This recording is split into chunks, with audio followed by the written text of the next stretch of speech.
Welcome back, movie fans, to another episode of The Movie Date with Rob and Zakk, a podcast for people who like movies but don't want to be too smug about it. My name is Rob, and that doesn't matter. Oh, God. No. Thanks, man. On this episode of Zakk getting murdered for his stupid opinions. Hey, they haven't even started yet. Fair enough.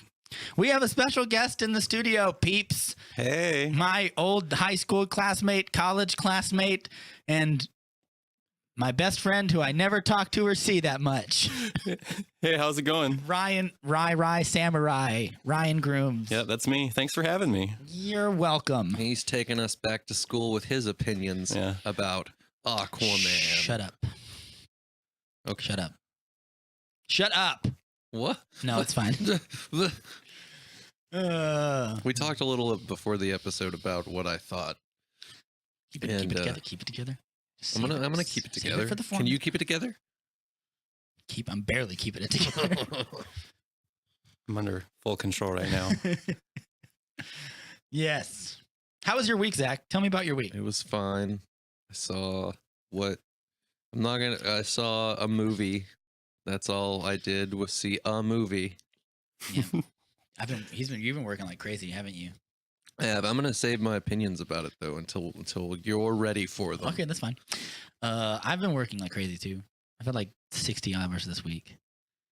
I erroneously called into work today so that I could do this podcast. Ooh.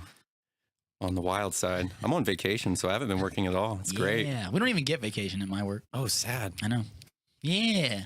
Well, What is vacation? We don't know. this week we saw the King of the Deep.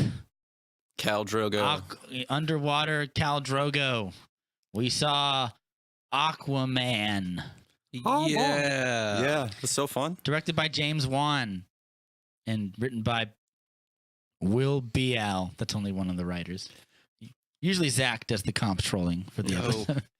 Yeah. It's a weird directorial choice going in. You'd think like it's like have to do comp. You don't have to if you don't want to. His filmography is like I looked it up. A bunch of horror movies. Yeah, it's like the Fast and the Fast and Furious 7, which is like the best one. And no, I haven't seen any of those, but like I heard like he did like Annabelle and like The Conjuring and like. So he didn't do Annabelle, but he produced it. Okay. But he did both Conjuring movies, a bunch of the Saw movies. He did the Saw movies for like the first Saw movie for like nothing. Like one of the writers of that movie is the other dude in the room. It's like one of the writers of the movie with him and stuff. So. Well, I think that's like the new thing to do is just pull like a director that does something completely different and then just put them on board for something else. Yeah, and then like they become big. Yeah, that's what they did with Shazam. David Sandberg did Lights Out, which he did for like $2 million, and it made like $200 million.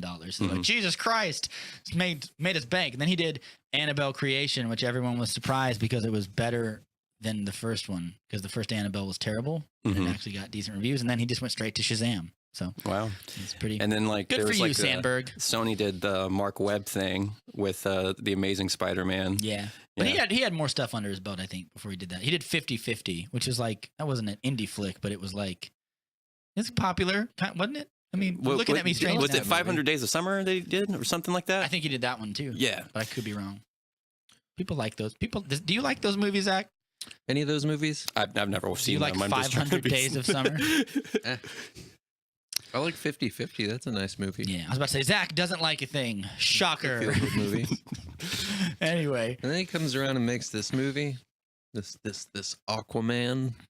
Mark Webb did. No, James Wan did Aquaman. But yes, go ahead. Well, according to the internet, is once home to the most advanced civilization on Earth, the city of Atlantis is now an underwater kingdom ruled by the power-hungry King Orm. With a vast army at his disposal, Orm plans to conquer the remaining oceanic people and then the surface world. Standing in his way is Aquaman, Orm's half-human, half-Atlantean brother and true heir to the throne. Nice. With help from royal counselor Volko, Aquaman must retrieve the legendary trident of Atlan and embrace his destiny as protector of the deep. Very good. Nice read, Zakk. That was no. That was off the top of his head. So it looked like long. All synopsis. Very astute. I watched The Ballad of Buster Scruggs, by the way, like a few days ago. What'd you think of that? I thought it was pretty good, but a little long, and I got a little bored near the end. How many did you skip? I didn't skip any of them. Good man. Pretty good. Keep doing stuff, Coen Brothers. Would you Yes. suggest that they keep doing like westerns? I want to see them do something new. And I don't want them to ever do anything like Hail Caesar or like anything like that again, where it's like, this is a movie about how much we like movies in Hollywood in the golden years, back when racism was a thing or something like that. Those movies bore me. It's like when we talked about it before when Scorsese did like Hugo or something, where you're just like, it's fucking boring. I want them to do like I guess No Country is a Western. I want them to do like a crime caper, but they already did that. So I don't even know. I don't know what I want them to do next. Just something different. A love story. Sure, I'll watch one of those. I'll watch a Before Sunrise or whatever. What's the Linklater ones? I don't know what before, after, Before sunset, after. during the eclipse of the.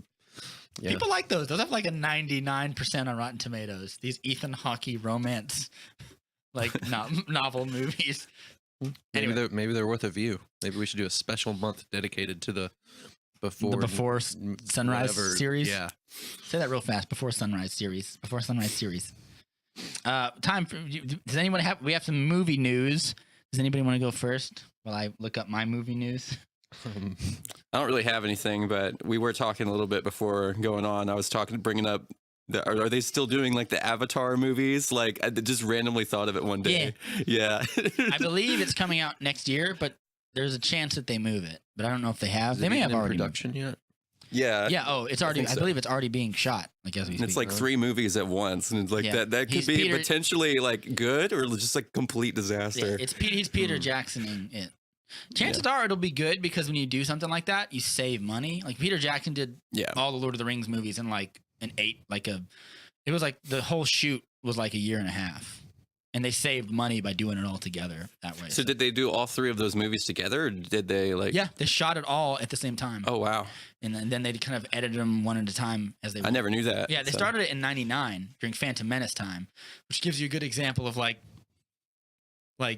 you can like if you look at Phantom Menace and how bad the visual effects are, and compare it to like the first Lord of the Rings movie, same time period. So, so it shows you like how the creator's hands matter. He did the Hobbit movies that way too, but too much 3D. Yeah. No, that was like at the hype of like the resurgence of 3D, like I don't know. It's just like it went away for a while. Like before, you just see like Spy Kids 3D and like Shark Boy and Lava Girl. Then it went away, and then like all of a sudden it like came back like a couple years before. High quality content films, all the ones that you just named. It was like 3D IMAX, like that was becoming super huge. Yeah. Yeah. Peter Jackson said that, like, if I could have done The Lord of the Rings in 3D, I would have done it. And I was like, he doesn't know what he has.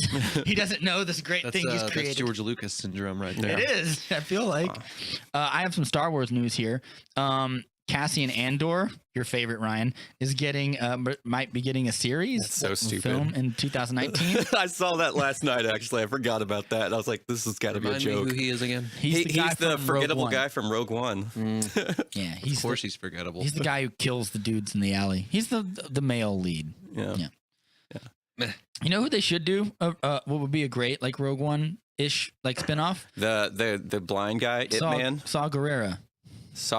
Oh yeah, isn't he? He's in Rebels, but he's like really young. Saw Gerrera is the Forrest Whitaker. Forrest Whitaker, yeah. Yeah, and him and his like group. Save the dream.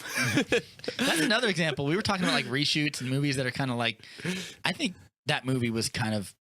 A lot of people say, like, in the film media sphere, that movie was saved by reshoots. I don't know that it was. No, it's way boring. The last 30 minutes is unarguably really good, but then it's just like, everything leading up to it is like it's okay. I would say it's like the best third act in a Star Wars. It saves the movie for sure. Yeah. Like it salvages for whatever it is, but it's a different discussion for a different day. You know. Yeah.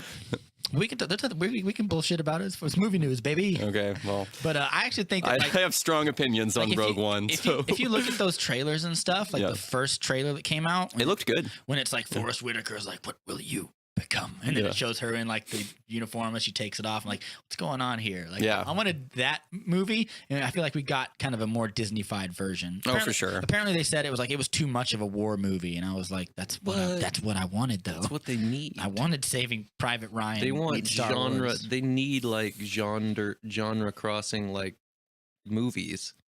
I agree. Yeah, I actually think that's like it's weird because when everything gets all diluted and watered down, it all feels like the same thing. That's the point of having like, spin-offs. yeah, and I think that like the guy who shot it, Gareth Edwards. Yeah, I actually I like most of his movies. He did those movies, those 2 movies called Monsters, where it's like these journalisty people walking through a post-apocalyptic place where monsters touch down in near Mexico or something. And he did it all on his laptop. And like I think he did a lot of the animation and CGI for it as well, which is impressive. So I was like, giving that dude like a Star Wars movie was a good idea. But they had, I think his name was Tony Gilroy or someone who came in, and he's one of the producers for the new Lucasfilm like hierarchy. Yeah, and he did the reshoots without him, but he kind of played nice, so they let him come back and reshoot. They let Gareth Edwards come back and reshoot the Darth Vader scene. Yeah, there's like a lot of things in that trailer like that I don't think, because like there's in there like a part where there's like a TIE fighter rising up, yes, and like Jyn Erso is like on that balcony. That doesn't never happen. Yeah, but you see her do the walk. She's like the crippled walk out on that ledge or whatever. Yeah. So like I was like, where's the TIE fighter? And that's a very Gareth Edwards shot, because all of his movies feature like scale. Like if you look at Godzilla, when they shoot the flares up and then Godzilla stands up, and he juxtaposes these little tiny things versus these big things. Yeah, and it's very much like a thing that he would do. Speaking of Godzilla, did you see the trailer for the new Godzilla when you went and saw I did. Aquaman? Yeah, it's good. What did you think of that? I like the one they released for Comic-Con better, where it has like the little sad piano music, and then it just gets real intense at the end. But I heard Ghidorah's in this next one. It's That's Ghidorah. gonna be sick. It's Ghidorah, Rodan, and a moth. Mothra. Yeah, and then after this, it's King Kong and Godzilla. Is this a continuation of the Bryan Cranston one? I haven't seen that one, but it's okay. I heard It's done by Gareth Edwards. I saw a lot more monster fighting and junk in this, so it should be all right. Oh yeah, this is gonna be like the world is gonna be destroyed at the end of this movie. Yeah. See, like those shots in the trailer where like Rodan flies over a village and then everything just disintegrates or something. I was like, Jesus Christ! But I'm kind of excited for it. I want to like those movies. That's an example of like that's another Warner Brothers interconnected universe, because you have Godzilla, King Kong, that one, and then you have King Kong versus Godzilla is the last one they come out. How's that one gonna work? So like that's another example of like a little universe they made that they kind of did it just out of nowhere. Yeah, they didn't even really plan on it. People really like it, and it's making a lot of money. Have you seen any of like the really old like King Kong versus Godzilla? They're bad. It's so weird. All right, best Godzilla movie in your opinion? I don't even. I've only remember snippets. I mean, honestly, it's not the 90s one. It's got to be like this one. Unless you're like, I like the camping stupid guys in rubber suits thing. So like, I think the one I remember liking a lot as a kid is when Godzilla versus Mecha Godzilla. Yeah. That always stuck out in my mind. That's a good I'm just thinking of Ready Player One now, when the Mecha Godzilla comes at the end. Oh yeah. Did you ever see Ready Player One? No. You'd probably like it. I've heard that a lot. Little thing here. The Mandalorian will feature a long-legged, four-armed astro droid. Sounds like General Grievous. That's what I was saying. It's actually apparently might be IG-88. Oh, that'd be sick. It's cool. I'd dig that. What are anything that you want to see in like the Mandalorian? Anybody like little things or fan service or big stuff? I think the more restrained they are on fan service and the more they're focused on story, the more I'd probably appreciate it. Would it be cool to you if like whoever, I think Pedro Pascal, I think is playing our titular Mandalorian. That's gonna be sick. Would it be cool if he like he's walking through an alley and he bumps into young Han Solo? No. Han Solo? No. Really, you wouldn't like that? No, watch where you're going. I don't want to see Halloween Express little baby Han Solo walking around. I don't want to see that. Fair enough. What if it was like Chewbacca?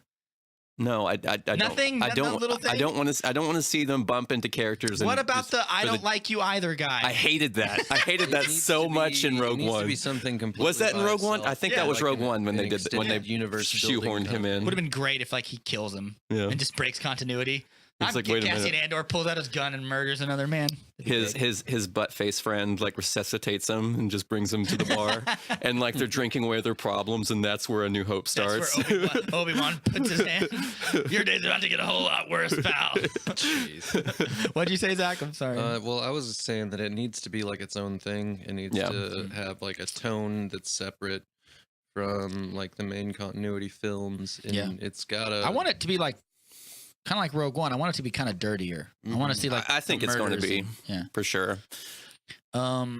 Yeah. I mean, I trust Jon Favreau too. So, Yeah. you know. They have a stacked cast of. You showed me that list of like creators they have for it. It's like Taika Waititi. It's crazy. Like all the Marvel guys are pretty much doing it. Yeah. What's his name? The guy behind like Rebels and Clone Wars, Dave Filoni, is actually getting to do an episode. Oh, really? But that's his first time doing like a live movie, which is cool because a lot of people want him to direct the Star Wars spinoff. Like a lot of the hyped up fans. Yeah, so that'd be cool for him. Star Wars fans, hopefully this thing is going to be like kind of a saving grace to a lot of disappointments in the last few years. Well, no matter what anybody comes out with, Star Wars is going to be divided. The fans are. So yeah, I mean, look, every movie is making like $1.5 billion. So is it divided? I don't know. But yeah, they just it's like McDonald's. You know, you just begrudgingly give your money. It's like you already know what you're in for. I mean, like they spent like twice the budget of Solo. Like Solo has a huge, way bigger budget than I thought. Let's ask this question: do we feel like Star Wars is better now that it's out of the hands of Lucas, or do we feel like it's you'd have to say about the same? I mean, you'd have to say yes. Think about like how much like overall, just like it. Don't even look just as big when like those prequel movies came out. But I'd argue yes. But don't even. But is it yes? Is it better? Not is it as big? Star Wars is always going to be big. I'm just saying like look at. I would even wager that there's a bit of fatigue. I think after this, but you say there's fatigue for everything. When the new Men in Black movie comes out, you're gonna be like, "Are we sick of Men in Black movies?" Oh, I'm like, no. Not if they're good ones that people like. I think after episode 9, if it's not like great, I think there will be a little bit of fatigue that sits in. Maybe, but my point is like if you just the question was, is it better? And if you look at like, just looking at like the acting, the dialogue, just the action, like I mean, there's almost a 4-quadrant answer that like almost everything is being handled better. Now, if you're talking about like people who are like, there's a lady with purple hair in The Last Jedi, it's feminist, pseudo subtle, blah blah blah. I don't like those points, but like I literally just watched The Last Jedi again like 2 days ago. And you know, like I have problems with like that character's like. But like it's not at all like that feminist propaganda stuff. I don't care about that. I don't even. Yeah, I think it's such a I don't lazy really even point. see it. Yeah. I don't even hate that character that much. Like what does one of the most she's just not very charismatic. Star Wars history, in my opinion. But like she would be the same if she was a dude. Well, for sure. People would still be like, what a useless character. So like, is it the fact that she's a woman even in the argument? I don't think so. Plus, she also she hyper speeds that transport into Snoke's ship. I think that's cool, but it's just like I feel like it would have been more earned if you kind of liked her, because I think you're supposed to like be behind Poe the entire time, and then like when you finally realize that like she's actually like has like a I'm gonna turn you up a little bit. From a story perspective, like she makes sense and is integral to like Poe's journey through the story. Yeah. And I also like. So if you give a shit about that character at all, you're gonna need to give a shit about Holdo. Yeah, I have bigger issues with just like the fact that what the Last Jedi is about. Like it's about a ship running out of gas. Well, yeah. Well, the most frustrating like theme that I saw throughout was like half the time it's telling you to be the hero and like sacrifice yourself. So like when you see like Holdo and Luke Skywalker, they sacrifice themselves for the group, and that's the point. And then the other half of the time it's like, Finn, you're not supposed to sacrifice yourself for the group. Poe, you're not supposed to sacrifice yourself for the group. Fight for what we love. Yeah, you're supposed to survive today and fight tomorrow because you are more important. And it's just like those are two conflicting themes. But all the people that say like you should sacrifice yourself, they're kind of older people. They're on their way out, so they're kind of like, we're not going to be able to keep this thing going. So I didn't. And that's me reading into it. They don't make that a plot point or anything. But I didn't necessarily have a problem. With that was probably my most glaring problem with it, because I think it would have been a better movie if they would have let Leia die. Oh, they have a hole to dig out of for the next one, but they put their marbles in the wrong basket. Yeah, I feel bad for JJ because he's gonna be like, what do I do? They're gonna use some like reshot footage from this movie for it. Yeah, and I'm at the point to where like even if they have to like cast a new person, like I'll be fine. Well, yeah, because if it means like we get a less good movie because Carrie Fisher's not in it, then I'm gonna be like, well, then just cast somebody else. Well, apparently she was like initially supposed to be a huge part of this last one, like, and I can kind of see that, and it's just like, oh, came out of nowhere. So what are you gonna do? Yeah, that was sad. Yeah, or like you know, you could if you're feeling really risky, you could do a Grand Moff Tarkin. And no, I think they already came out and said they're not going to do that. Yeah.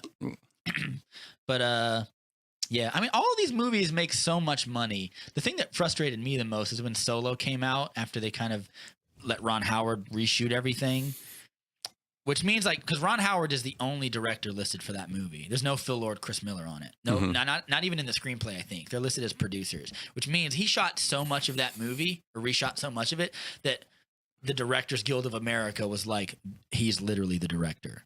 So, I mean, like, they spent like twice the budget of that movie doing reshoots. They pulled a Justice League, which is why Justice League probably would have made a decent amount of money if they didn't skyrocket that budget. So, I'm like, then as soon as Solo underperforms, they say, like, we're not doing any more spin-off movies, which I don't even know if that was true. It's like some rumor they put out. But I'm like, really? Even if Rogue Kenobi One makes $1.3 billion or something, and you can't find a reason to make more spin-offs? Even if Kenobi's trash, I still want to see it. Yeah. That'd be the most meme hive I've ever seen in my life. No, here's the thing. Would you rather them do, like, big budget spin-offs for, like, a normal runtime, or would you rather see stuff like The Mandalorian? Both. You can do a Obi-Wan movie. I think I'd lean more towards the Mandalorian thing. So would I. I'm more excited for that. I think just the way we're consuming media nowadays is leaning more towards that way.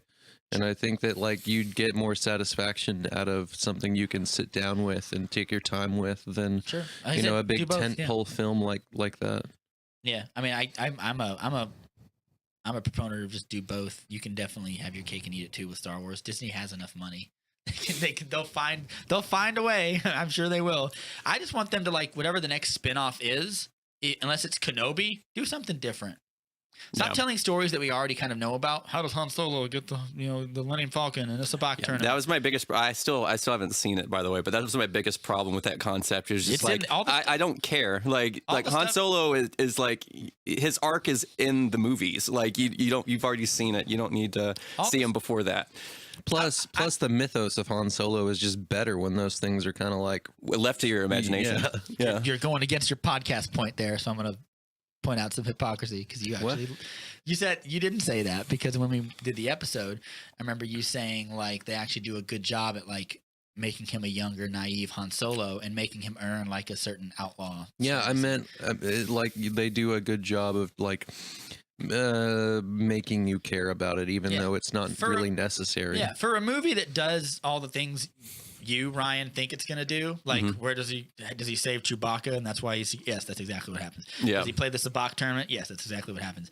Like, I was hoping they'd go in a different direction with that. But it's all pretty good because it's grounded by a group of characters that you like, and the dude who plays Han Solo is very charismatic, and I actually really like him. I heard he had to take, like, acting classes, or, like, they had to have coaches on set for him. Well, the reason for that is, the rumor behind that was Phil Lord and Chris Miller. If you've seen their movies, they do a lot of improv. And the guy was like, I'm not really good at this. I really like Jump Street. Yeah, which is fine. Like, if you show up to a movie and it's like, there's words on the page that I was supposed to say, and now you're just telling me to kind of make it up. That's a skill, and not everyone that's definitely has that. A skill. So, like, if they're giving him acting lessons or whatever, I didn't notice, because I felt that he was pretty nice and even. That's good to know. Yeah.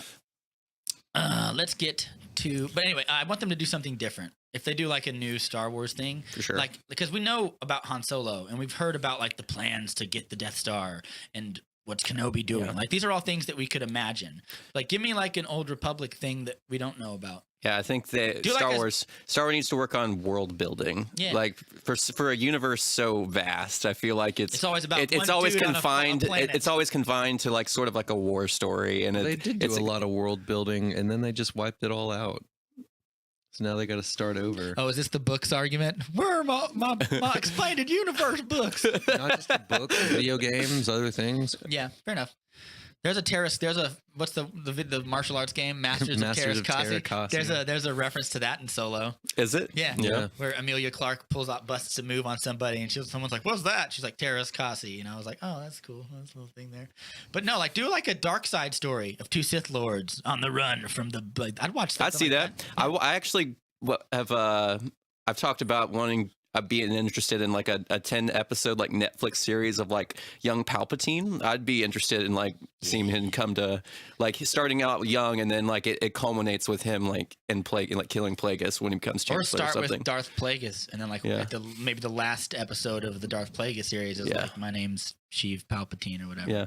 Yeah. I've seen like fan edits of like a poster of like James Franco as a young young Palpatine, and it actually looks really good. I could dig that. Yeah. That guy's a chameleon. He'll turn into anything. Let's get to the main event. Aquaman. Oh, we were talking about that today? Yeah. Well, you're a Star Wars guy, so I knew you have a Millennium Falcon shirt on. So Oh, it's yeah. like we I should got the tattoos we here. should talk a little bit of Star Wars stuff. For sure. But let's get to the main event. We came, we saw, we conquered. Aquaman. I'm sorry. Yay. But yeah, let's go around the table, do expectations real quick. We'll start with you, and then Ryan, and then me. Well, Rob, to be honest, I was not expecting much. I was expecting to maybe even fall asleep during this movie. I was not stoked. I didn't even want to spend the money to go watch this film, but I did it begrudgingly. It's one of those times, man. Fair enough. I kind of had the same feeling, probably a little bit more optimistic than Zakk. I wasn't going to see the movie until my mom randomly called me. It was like, hey, your aunt's in town, and she had like this Amazon Prime deal where we get to see this movie early. Yeah. And somebody backed out, so I have an extra ticket. Do you want to go? And like, I never see my mom, so I was like, of course, I'll go see Aquaman with you. And Was it weird watching like a big, sexy Jason Momoa with your mom? Knowing because that's probably the reason. She didn't really give a reaction the entire time, but there was definitely some hot estrogen in the room. Like, you could definitely That's a bonus. you can my you theater can was hear full of the about woos and the 80% screams women. every time Jason Momoa is like, permission to come aboard. Permission granted, honey. Oh yeah. But yeah, I mean, like I had a feeling like I this- would kiss his face. in order for me to like saying. this movie definitely had to win me over for me to I feel like I'll I go- could enjoy it. I'll go out and say like I didn't even like a lot of the trailers. I thought they weren't as like I didn't see anything really. they weren't as hype as I like the last trailer they released, which not a lot of people saw.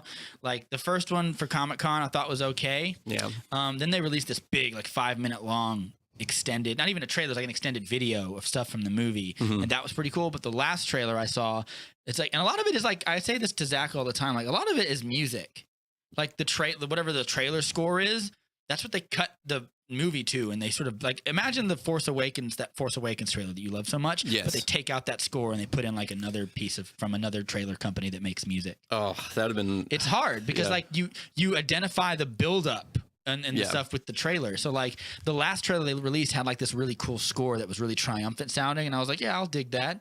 So like I wasn't even on board with the trailers, but I did everything I was seeing I was liking. I was like, Right. So I'm kind of giving it the benefit of the doubt in that regard. But yeah, I was sort of at a moderate thing, and I'm kind of I'm compatible with everything you're saying, because I was very leery of Warner Brothers. I was like, when are we going to get the announcement that they are announcing 2 months of reshoots that probably won't help the movie at all, just because we need more jokes or something. Yeah. Like and to be fair, they didn't do that. They had like 2 months. They had 2 weeks for pickups, which isn't normal for a movie, and they just let him do what he wanted. And that's the thing that I want from this universe more than anything. I want people who come in and make these movies to do what they want, and I want it to be each to be different and unique, and that is the thing that I have always championed. that about should be a this general rule universe. for any film. Like Yeah, I but think. you know, like there's the argument that like, you know, you give people too much of a leash, and you know, having someone like Kevin Feige, who, you know, more than once has been accused of being an overlord and kind of stifling the personal creative influence to serve a larger narrative over the whole. I which is- definitely heard of that, like with the Edgar Wright thing. yeah, with and Patty Ant-Man. Jenkins was supposed to do Thor 2, and she said there's creative differences. I didn't want to do this, and they said no. And you know, Ava DuVernay was supposed to do Black Panther. She said no. And now she's doing New Gods and the New Gods movie, and Patty Jenkins is doing the Wonder Woman film. So like, it's kind of like this universe has kind of become a haven for people who want to express themselves the way they want to do it. And all the movies where that doesn't happen are the movies that I don't like. Like Yeah. Justice League and Suicide Squad, particularly. Yeah, for sure. The ones that make me go like, that's not. You think that's what David Ayer wanted to say with his movie? Those definitely feel like a committee movie. It's like, okay, what's going to appeal to Yeah. these people, and it doesn't feel authentic. Yeah. Well, so that's my expectations. Zach, what'd you think? Well, Rob, I thought it was okay. Not worth a rewatch by any means. I thought it had some of the corniest moments that I thought we were done doing in these superhero movies.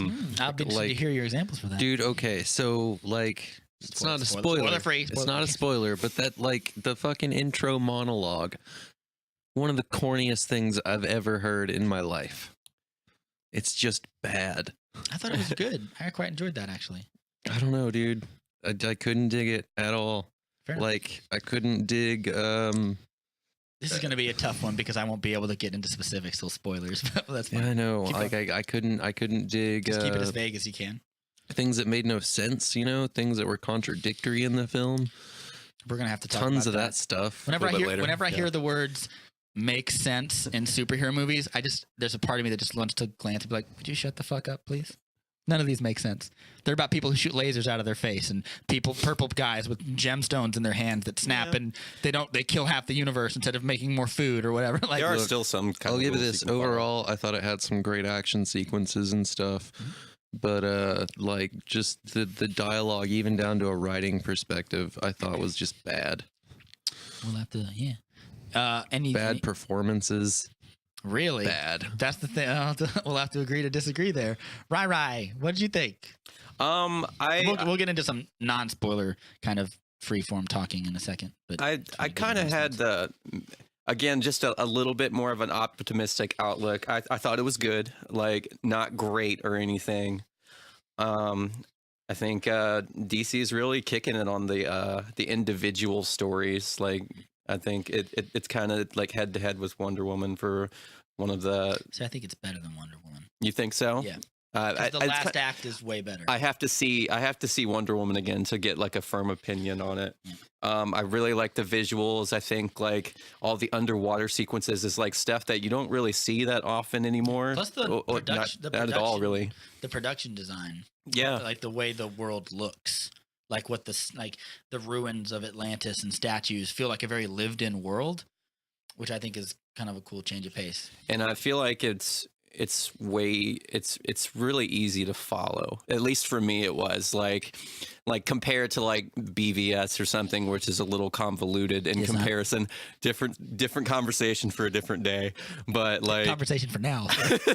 but it's just like there was never a point where I was just like scratching my head and it was just like so what like that's the plot, and so I never had that, and I liked it for that. So I mean that's just kind of like my general thoughts. I liked Jason Momoa.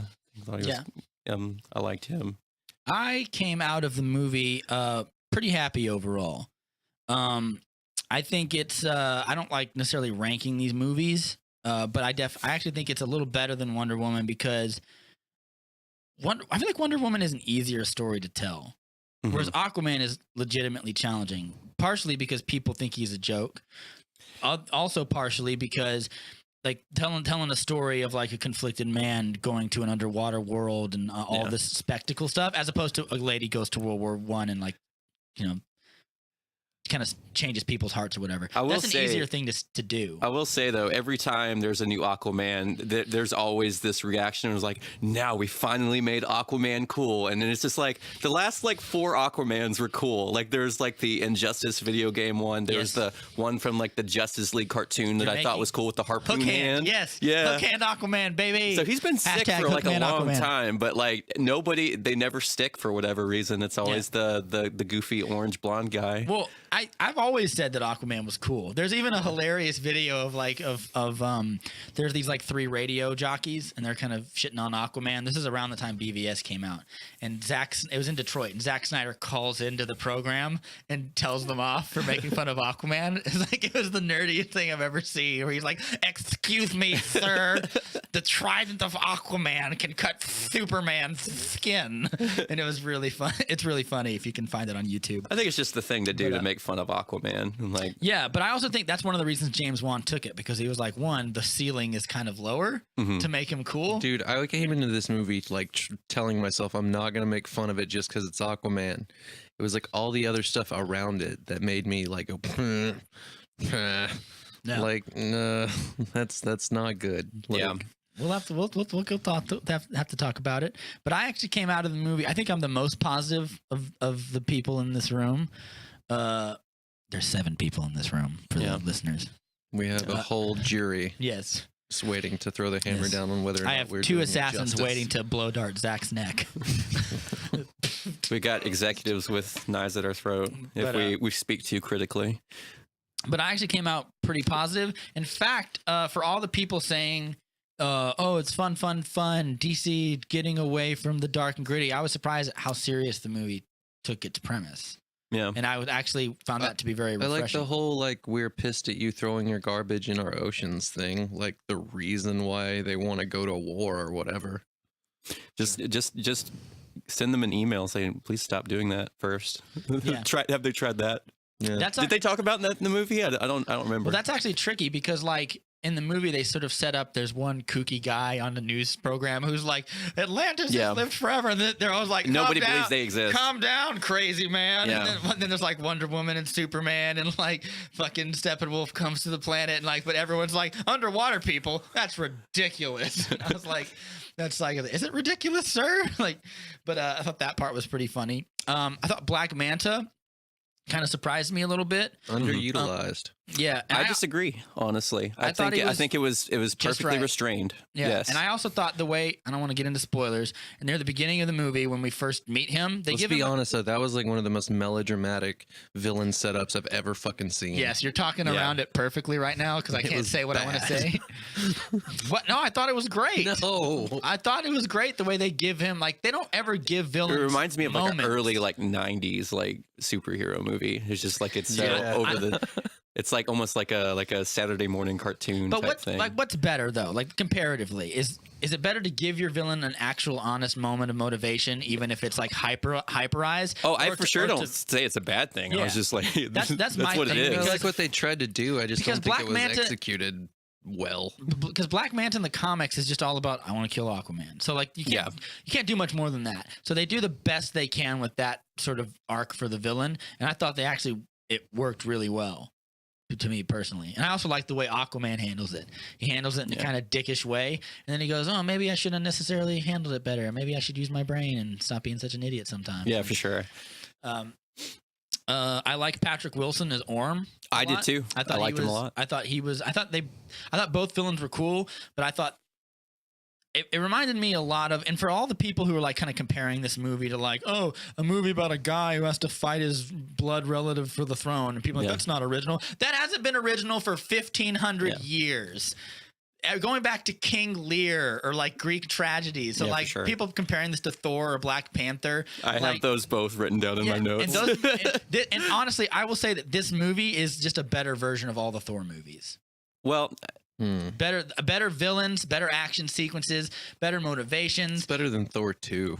It's better than Thor 1, 2, and Ragnarok. well, Thor 2 is garbage. Thor 2 is hot garbage. Yeah. I feel like this is just a better version of all the Thor movies. I like Tom Hiddleston better than all of them, but you know.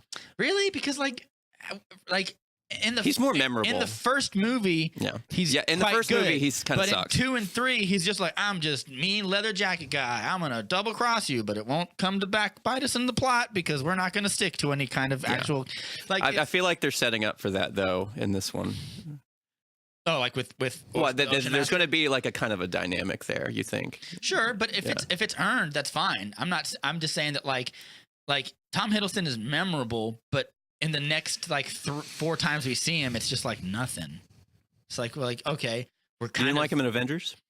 Yeah, I think he's fine in Avengers, but I don't like the Avengers. Mewling Quim. Let's Mewling Quim. Yeah, I think he's fine. Like he's got some cool moments, but like I don't go into the Avengers like how are they gonna stop Loki at this thing? Like he attacks like New York with like 100 creatures. Ocean No, there's Master, way more than that. Ocean, or like, you know, maybe like 500. Ocean Master attacks with like tens of thousands, and like it's like I just felt like he took what he wanted to do a little more seriously. That's an example of the movie. How I was saying, even though it is quite fun, I feel like it takes its premise seriously, and also the moments that are kind of endearing between Aquaman and Orm. This is a small itty bitty spoiler for. I don't want to ruin the for spoilers for people, but there's a part in the movie. It's in the trailers too, where they have a little hand-to-hand combat with each other. Yeah, which is very that could be compared to Black Panther as well, which I think is perfectly fair. So within the same year, so that's what I was gonna say. Is this movie felt like they tried to pull a Black Panther, but they were shooting it like almost concurrently with Black Panther, so like I don't think that's possible. They're not like they weren't like making a movie and then they saw Black Panther and like they have a hand-to-hand fight. It was almost the same scene. Get the writers on the phone. Yeah. Get a hand-to-hand fighty scene. No, so I don't. I mean, again, like these plots are not original. So at some point there is always going to be that. Thor fights Loki. You know, the brothers from King Lear fight each other. Macbeth fights Macduff. Like I mean, like relatives and stuff fighting each other is as old as the narrative itself. So like I don't really care about that. But there's a part before that fight where I think where Orm says like I don't hate you. I don't want you to die. He's like but it's like but you can't be here and you can't do this and you need to go home. And I really felt that like that he's like I don't have animus towards you, but like you're not gonna win this. And I kind of felt that was refreshing and like instead of being like because Ocean Master in the comics is much more of a dick. Mm-hmm. He's much more of like a pompous kind of. He's almost more analogous to like a Loki kind of person, except he's less trickstery. Yeah. But I thought that was refreshing. I don't want to steamroll here, so I'm gonna let Zakk talk about some shit you hate, Zakk. Some shit that I hate. Spoiler free still. Yeah, give me like 5 more minutes, then spoilers. Let's see. Did we go through like the wooden dialogue and the acting and all of this stuff? We did. I disagree, but we did. Just on a. If you want to like give an example, like a kind of small spoilery example, like what's some dialogue that you didn't like? I have an example of like most of the exchanges between Aquaman and the Mara character are just bad and very forced. Really? Yes. I don't feel like Momoa is a good enough of an actor with his supporting cast, to be quite honest. Nicole Kidman is all right in here, but she still feels out of place and just wrong too. I don't know, out of place. What does that mean, out of place? Like she doesn't want to be in this movie. I mean, she's pretty sure she does want to be in this movie. Dude. I mean, that's like it doesn't. None of it feels like it flows at all. Really, when the dad walks down the dock every day to wait for her, he didn't go like, "Oh, that's very, very nicely done." Like, I mean, like, I felt like the execution, like, if you want to say, like, there's some lines of dialogue that are poorly handled, I'll agree with that. Like, especially, like, late teenage Arthur Curry. There's a part with him and... I don't know, man. It's like I come to DC for, like, they're more... You never come to DC, so I'm going to stop right there. No, I come to DC sometimes liar. for stuff. No, you don't. And what I come to DC for is I come there for, like, the really grounded stuff. The stuff that's, like... The stuff that you shit on for being too dark and too serious. Super gritty and whatnot. And, like, this felt more Disney than it intended to be, I'm sure. I think, like, Disney doesn't own... fun though. That's what I'm saying. Is like for and when we get into spoilers, I'll make a better, more clear argument for why I think it actually does take itself seriously. There are no parts in this movie where they take the subject matter and they make it goofy to me. There's one part where I was like, I kind of rolled my eyes, but like the time old tale of like an adventure about tracking down an object. And or see, you say it's about adventure. That those sequences and parts where they're tracking down when they're stuff, just like going around to different places. That's the worst. Yeah. Not only is it the worst part of the movie, it's also like the shortest section. So you can't even say that the movie's like an Indiana Jones type like adventure romp because it's not. Well, I said it's like half that and like half like underwater Star Wars or whatever. Fair enough. Yeah, they should have had a lot more. Really, when they're chasing each other through the thing with the little like trying to like and like those puzzles that they do trying to get the trident or whatever. So what do you want to happen? After, do you want them to just walk up to a door like, here's the trident? No, Bye. just like have a little bit more intrigue or something. Like it was just like, oh, we got a bottle. Let's look through the like. It's just bad, dude. Yeah. Yeah. Is there anything good that you liked about it? I think most of the action sequences are pretty well done. Pretty good, well paced. Especially that whole part where they're Mantis chasing him through the Italian town or whatever, like that chase sequence, all that's really good. I don't know. What do you think of the way the third act resolves? Like directly. Like I felt like the motivations were kind of like off.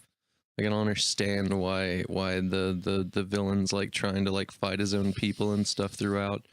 Like I understood part, it. though. Like I guess it made sense, but it just was like, wouldn't you find like a different way to do this or something? Before or after? I can't say that's a spoiler, but I was about to say something, but yeah. What about you, Ryan? Any other stuff that you liked in the movie in particular? Look, it was as if it to me it felt like, okay, we'll bring it back to that Loki comparison. Like Ocean Master's motives and shit felt like if Loki tried to like kill the Asgardians Sure, doesn't he? and then go fight Earth. Like it doesn't make sense to me. Well, it was never his goal, I don't think, to kill anybody. He just wanted to bring He everybody literally together. starts like a civil war. Well, yeah, but you have to kind of. Against like one faction of his society. Everyone else is like on his side. So I mean, Yeah. like, I don't know, like how, like if you're. I think part of the point is that he's a bad leader, so he's not going to make the smartest decisions along the way. right, and also like if his goal is to invade the surface, and he's like, I can do that I can either not do it, or I can do it with 3 kingdoms and crush these people. I think like that's part of the point of like Orm is just like, you know, he's like this leader who wants to bring everybody together, but he's very bad at it, and that's why no one likes him, and that's why. Well, they kind of. I mean, I don't know if they don't like him. Like even the part where they fight, there's a goofy little video game thing where they show all the pros of King Orm, and they show all the cons of Arthur. yeah, and but like, the who bottom made stuff. that though? Like, was that I don't know, it's Orm's it's like propaganda? Probably. He strikes me as the kind of guy that would do that. Yeah. But like the crowd go like boo when Yeah. they see Arthur. So I was like, they do kind of like him, and I don't. Well, think, I think like his own people might, but like when you're talking about the different factions, that's perfectly fair. yeah. Spoilers. Sure. Yeah, Yes. roll on into them. I want to get into a few specifics, particularly about that. I talking about like the villains and like why I like the villains so much. There's a couple of little pieces of mythology that they sort of just scatter throughout the movie that I liked a lot. There's a part where him and Arthur fight where he's like, you wield your mother's trident, strong but flawed, but I wield my father's. And he's like, he breaks his mother's trident. I kind of like the symbolism of all that. And I like the fact that like, his father's trident is more a weapon of offense and war. Whereas his mother's is like, and if you haven't seen Justice League, but his mother's trident can kind of slightly control the water. Like Aquaman uses it to like stop a kind of big tunnel of water and stuff. So it's a genuinely useful weapon. But all Orms can do is just destroy stuff. Like he destroys that submarine and stuff with it. And I kind of like that. Like that's all Orm, kind of like we don't see his dad, but like that's all his dad could do. So that's all he can do. Kind of like a cycle of abuse thing. If I can say that. Little world building moments like that are always good. Yeah. Like you just have like those little things, like these guys have like their special magic weapon that like you don't have to like explain in full detail, but they're just there. And it's nice. Yeah, it's like I say, it's better version of Thor. Like they're both kings. It's their version of the hammer. They both have Yeah. And like I think the hype around the trident is way cooler than the hype around Mjolnir, because like Mjolnir like he has it and then he loses it. Like the trident is like it'll unite all kingdoms above and below, and there's like it gives him the power to like control sea life to a higher degree. Like he controls the Kraken with it, which I thought was cool. Also, the Kraken voiced by Julie Andrews, like Mary Poppins. What? It is. It's true. I looked that up. I heard about that today. Like I didn't know that. I also like the that's a great little character arc for him. Is that what she was? The Kraken? Yeah. Well, you see like the tentacles at the very end when he finally has the suit on and she comes through the. I thought she was like floor. some sort of like a Leviathan thing. But yeah, like earlier in the movie, he says like my father imprisoned or my King Atlan imprisoned the Kraken or whatever. Oh, okay. Remember? Yeah. So they kind of brush over that, but it's not super important. But I like that to get the trident. It's like you're not worthy, and he kind of just cops to it, and he goes, I mean, maybe I'm not worthy, and he goes, I don't know. He's like, I'm not here because I want this for power. I'm here because I want to save people that I care about, and if that's not enough for you, then you can go fuck yourself. Yeah, and that was I like that a lot. Yeah, and it's a nice little character arc. It doesn't gild the lily, and it makes it, and it's done in very much the spirit of his performance of that character. Like classic Aquaman is a little more kind of goody two shoes about that. But Yeah. I thought that was really cool. I liked and I like that they take him being on the seahorse and they do that literally. And they put him on the seahorse and they make it ultra edged cool dude bro or whatever. Yeah. That was pretty cool. I also thought the last battle itself against the crab people or whatever. I like when he's like quite writing epic. the kaiju thing, whatever. Yeah. Yeah. Thought that was quite epic. You want to talk? Let's talk about like some of the dialogue. That there was one in particular that I thought was bad. There's a part where Volko. By the way, CGI de-aged Willem Dafoe looks quite good. I didn't even notice till like I saw old Willem Dafoe, and I was like, oh, that's not how he looks. And just as an aside, I did appreciate that this is the second movie that William Dafoe is a part of that involves a ring of fire. Yeah, Very that's what I good. was like. I was Shark waiting bait. for- Hoo hoo ha. It's very good. But I also felt that Willem Dafoe's character a little. I mean, I thought he was fine, but I thought that like a little underwhelming. I mean, Yeah. he doesn't have he's not a character designed to have a big arc. So him being whatever doesn't hurt anything. I thought But, that like, one aside- scene where he was like, "Have you been training him this whole time?" and stuff, and he like confronts Willem Dafoe's character, and he's all like, "Yes, yes, I have." Or what? It's just I'm a little biased. Ugh. with, I thought like- that was fine. Yeah. What is wrong with that? I don't Is that worse like than it. I just don't like it. I don't think I can objectively like look at William Dafoe because I just feel like everything he's in, I just kind of like him just because of who he is. Sure. Like he's Human Green Goblin. I like Human him. goblin face, man. Like I liked him in John Wick. Like even though he's hardly in it, but I Yeah. like him. You know. Yeah. He's just there to elevate it, like Yeah. because the rest of it. Like if sucks it was so just bad. some guy, maybe I'd have an opinion. Give me an example of something that sucks so bad, so I can lay into you. The No, camp. him, Oh, not okay. you. I mean, you can if you want. I just gave you several. Give me a specific example. Another example. Yes. You mean? I mean, like, what's wrong with like the way he confronts him? Like, I saw that scene and I was like, that's just him trying to do what's best for Orm, even though Orm doesn't see it. I didn't see anything cringy or bad about it. All the cringy or bad dialogue come from like the training scenes with like young Arthur. I thought that wasn't very good. And the slightly older teenage Arthur, when he's like, "Are you telling me my mother is dead?" Ugh.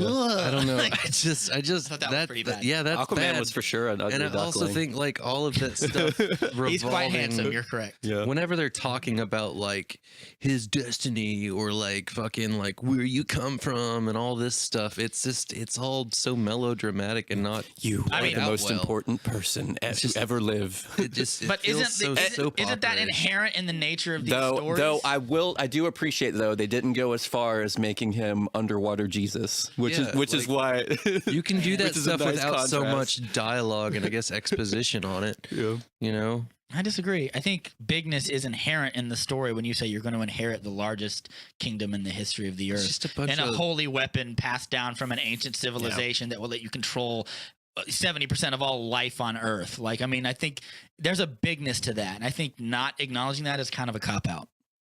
I don't know. It just felt too lofty. I think for they me. could have gone like way bigger with it, which I wouldn't have been in favor of. I think they hit that balance fine. When you say bigger, like bigger how? Well, like I said, they didn't make him Oh, like underwater make him Jesus. Underwater Jesus or whatever.